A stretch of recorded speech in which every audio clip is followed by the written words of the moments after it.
অনুশীলনে সবাইকে স্বাগত। ভোটের ডিউটি সবারই চলে এসেছে এবং সবাইকে ফর্ম 12 ফিল আপ করতে হবে।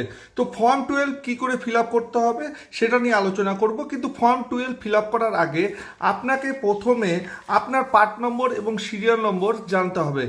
পার্ট নম্বর সিরিয়াল নম্বর আমি ডেসক্রিপশনে বক্সে লিঙ্ক দিয়ে দেবো, সেখানে গিয়ে ভোটার আইডেন্টি কার্ডের নম্বর দিলে আপনি দেখতে পারবেন। কারণ হচ্ছে পার্ট নম্বর সিরিয়াল নম্বর এইবার সবারই পরিবর্তন কিন্তু হয়েছে। তো ফর্ম 12-এর কিছুই নেই, এখানে খুব একটা সাধারণ ফর্ম। দেখেন এখানে আপনি কোন বিধানসভার ক্ষেত্রে অন্তর্গত সেটা দিয়ে দেন। এখানে দেখেন, এখানে আমি দিয়ে দিয়েছি, এখানে পার্লামেন্টারি কেটে দেন। তারপর আপনি আবার এখানে কোন বিধানসভার অন্তর্গত সেটা দিলেন, তারপর আপনি সিরিয়াল নম্বর দিবেন, তারপর হচ্ছে পার্ট নম্বর দিবেন এবং কোন আবার একই বিধানসভার ক্ষেত্রে অন্তর্গত সেটা দিলেন, তারপর আপনি কোন লোকসভার ক্ষেত্রের অন্তর্গত সেটা দিয়ে দিবেন। এগুলো কিন্তু আপনি যে ভোটার কার্ড রয়েছে সেখানে পাবেন, কিন্তু পার্ট নম্বর এবং সিরিয়াল নম্বরটা কিন্তু পরিবর্তন হয়েছে, আমি বারবার বলছি। এরপর দেখেন এখানে অ্যাড্রেস দিতে বলেছে।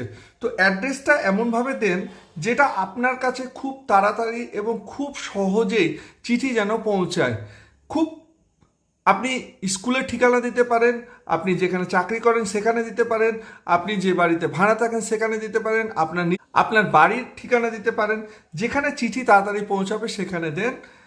এবং লাস্টে এই ফর্মের সাথে আপনি যে ট্রেনিংয়ের যে কপিটা রয়েছে, এই ট্রেনিংয়ের কপিটা সেটা আপনি অ্যাটাচ করে দেন এবং যে ভোটার কার্ডটা রয়েছে, আগের যে ভোটার কার্ডটা ছিল সেটাও কিন্তু আপনি অ্যাটাচ করে দিয়ে আপনি সেখানে জমা দেন। প্রথম দিন যখন ট্রেনিং যাবেন সেখানে জমা দেন, তাহলেই আপনি পোস্টাল ব্যালট দিতে পারবেন। এবং লাস্টে দেখেন এখানে সিগনেচার করতে হবে এবং প্লেস লিখে দেন, ডেট লিখে দেন।